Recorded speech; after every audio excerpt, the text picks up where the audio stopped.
خوشگل که دارم، از بین اینان من یه خانم خوشگل که دارم. درسته بنز ندارم ولی 200 چیش که دارم، توی جردن نه ولی خونه تو تجریش که دارم. یه خانم که رفته برونزه کرده تو کیش که دارم، یه خانم که رفته برونزه کرده تو کیش که دارم. وای که چه حالیه، همه چی عالیه، خوش میگذره با این که جیب من خالیه. وای که چه حالیه، همه چی عالیه، خوش میگذره با این که جیب من خالیه.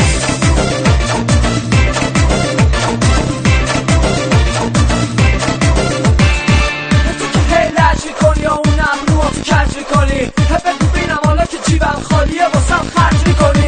حالا که بچه یه کاری ندارم و لیسانس معماری ندارم و ماشین سواری ندارم و ویلا ساری ندارم و یه دونه حساری ندارم و حساب جاری ندارم و بچه تجاری ندارم و چیزایی که داری ندارم. باز منو خور میکنی، پسرمو خور میکنی، سر کیسم شور میکنی، جیب منو خور میکنی.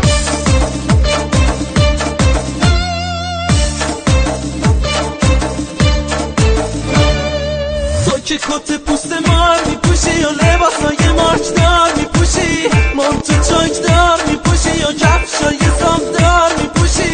سمت اون یکی نرو، تو رو خدا بگی منو، سمت اون یکی نرو، تو رو خدا بگی منو. کت پوست مار ندارم، شلوار لیک دارم، پاسپورت کانادایی نه ولی کارت ملی که دارم. یه خانم خوب در سطح تیم ملی که دارم، یه خانم خوب در سطح تیم ملی که دارم.